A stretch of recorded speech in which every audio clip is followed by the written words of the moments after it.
Hello to you all again, and welcome to FiST Chat, the vodcast that provides discussions on the topics of film, science and technology.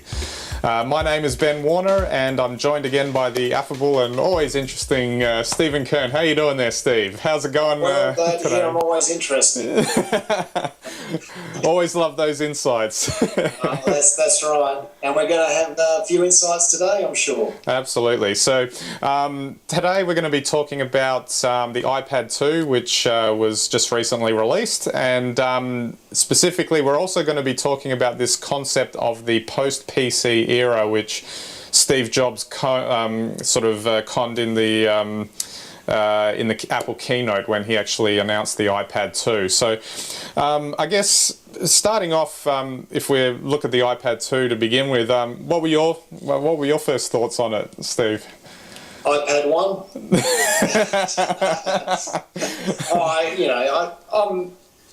I'm a big Apple fan, and I think the iPad is a fantastic device. But it's not useful for me yet, Ben, and I don't know if it's useful for you yet. So it's got a little way to go. Yeah, I'm of the same thinking. I mean, I've been trying to think where could I actually put this thing in my life where it would be useful, and the only thing I can think of is on the coffee table. It's kind of like, if you're in front of the TV, you can pick it up or you can check some email, log on to Facebook or something like that, or maybe look through your photos or something like that. But even then, to me, because I'm pretty sure you'd be in the same boat. I'm a power user, so the iPad is not at that point yet where you can really do complex productivity on it. Maybe it will get there. It's a question of input. The iPad 2, despite, it's got quite a lot of things that it's improved from the first one, but it still doesn't have the inputs.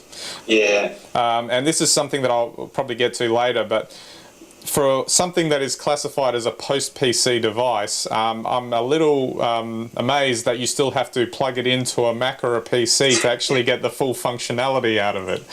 Well, that's right. That's right, isn't it? I mean, I sit in front of the TV or reading newspapers with a MacBook, and I don't actually see how the iPad would be an improvement on that. It's not really a laptop without a lid. It's actually less than a laptop with a touch screen. So, yeah, I agree with you. I don't think it actually goes all the way, and that's part of that problem, as you say, is the lack of functionality, and that's because we're sitting now in the gap between having full voice commands and voice recognition, where you could dictate, a Word document accurately, or use voice commands, can you believe it, to cut your own video or something. Yeah, interestingly, in doing research for this episode, I watched the Apple keynote that Steve Jobs gave, and apart from saying that, the competitors were completely flummoxed by the iPad, which is no doubt true because, where are the iPad competitors, really? But one of the things I saw in there, they did a demonstration of iMovie. Now, I'm a video editor, so I'm well aware of Final Cut and all of that sort of thing. I know the type of work that's involved, and I looked at what they were doing. I could see that maybe iPad 4 or maybe iPad 5 might get to a stage where it'll match, what you can do on a Mac, but it was kind of impressive. It was kind of. I can't wait that long, Ben. I can't wait that long. Yeah, I know. Probably, that's the problem. I mean, I'm looking at it, and it's impressive, but it's still not there yet. I mean, the fact is that a mouse is much more precise than your finger. So they did some pretty good things like it for precision editing, which was quite impressive, but. Yeah, I'm just. I think there's still, like we were saying, a little bit way to go. I mean, I think maybe things like video conferencing and calls. That's something where it's really good. But one other thing that was interesting was this idea of when they actually released the iPad. Now, the argument was, well, why aren't you releasing it in September, or or announcing it in September, maybe releasing it in October, November, so that you've got it in time for the Christmas season? And the interesting, well, Apple won't admit, what their strategy is, of course. They never do they? No, because you don't want to give anyone the wrong impressions or any ideas, do you? And the PC people still can't work out what they're up to, even though it's damn obvious. Absolutely. And the thinking is that if you announce it, say, in January, February, and maybe release it in March, then you got it in time for the US school season, the education market. And that actually makes a lot of sense to me in terms of, I can really see iPads working in classrooms and that sort of thing. What do you think about that? Do you think it's maybe there are markets there that are not as obvious as what you think, if you take aside the Apple fanboys and such? Absolutely. Look, I've already seen some prototype stuff that people are developing, apps that do incredible things, particularly in the realms of science. As you know, the cost and the dangers of having a fully functional lab in a school, are quite a concern these days. It's not like the old days where you could just, blow things up and it was okay. And they've got some very good apps now and very good interfaces for video lessons and also experiments, lab-type experiments or simulations. Very good, very powerful. And you'll definitely be seeing a lot of that creeping into the classroom.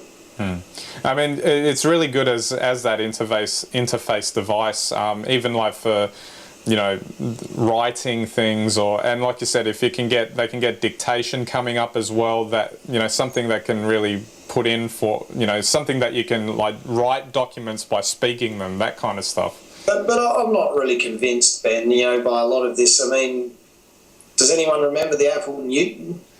And it's amazing, isn't it? Because when I looked it up, they put a picture of it next to an iPhone, and I was looking at it going, "That's very interesting." and okay, the Newton wasn't a finger touch screen; it used a stylus. But the fact is that for the day and functionality, it's not that far behind the iPad. The only thing was they gave up 95% of the way there. And if you look at the PDAs of the early 21st century, they were really just Newtons that worked. Now, how can you tell me that if the Newton's been around since 1992, no one else, in the computing hardware industry could think to come up with something functional? And to say that they were flummoxed by the iPad, well, where have these people been living in PC land? No, of course. Obviously, they don't really care about innovation. Of course. I mean, the obvious example is Microsoft's attempts at tablet devices in the past 10 years. I mean, it's not a new idea. They basically started it almost 10, 11 years ago, if not, well, maybe even more. I'm not 100% sure, but I know that they were into it in the early 2000s and never took off. And, surprisingly, and again, it comes down to this thing of, the Steve Jobs, what he said was, the minute you have a stylus, you failed. So, and nobody else has come up with it. So it should be interesting, as time progresses and we get new tablets this year to see how well they compete. Yeah. Well, I think you really highlighted a good point there, Ben, because, the Newton failed not just because of the stylus, but the handwriting recognition never quite worked. And back then, that was really important. I mean, there was no hope of voice recognition. Now, we've had voice recognition certainly on Macs or software available for word processing for 10 or 12 years. I still don't really know anyone who uses it, which means it can't be that good.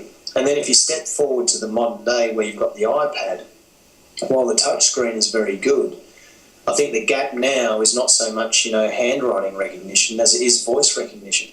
And until they actually get voice recognition and that ability to control more complicated software functions, I think that's the key. And when we get that will be the post-PC.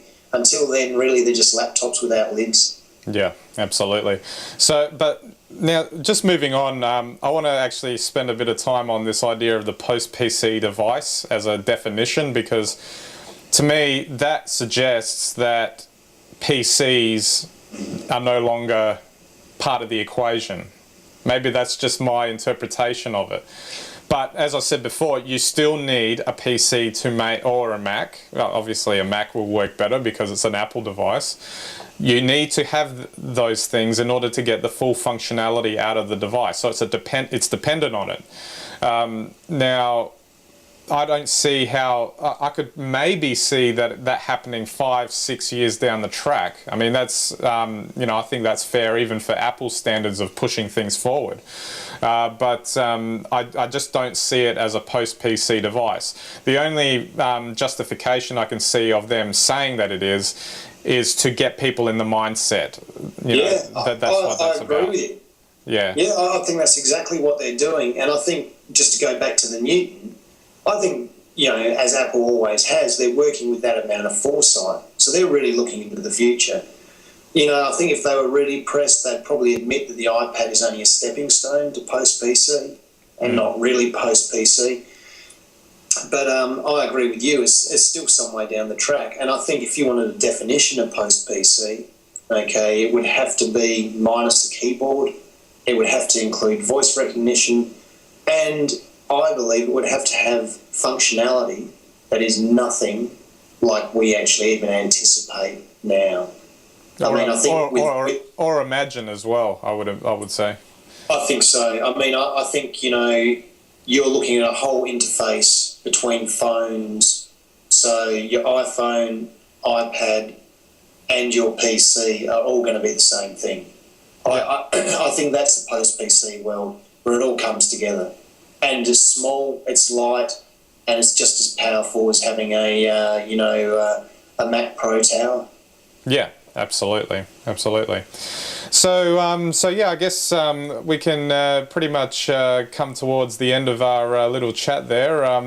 The iPad is an interesting device. It's certainly taken the world by storm. They've, as Steve Jobs said in the keynote, they sold 15 million units of the first one, and reports are that I don't know if they sold 1 million on the first day in America or something like that. So it's a runaway success. So they've got to be onto something, I think. Time to give up movies. Time to start making tablets. That's what we've been doing wrong all these years. Absolutely. If only we'd stuck with the Newton, Ben. Yeah, I know. Where would we be? And the funny thing, I actually did have a PDA at one point, but that's a whole other thing. All right, so yeah, thanks again, Steve, for the chat, and we'll now we're actually not going to be available for an episode next week as we're both on the road, but you can tweet us. But you can still tweet us and Facebook us. We'll still be, as those things can follow us around.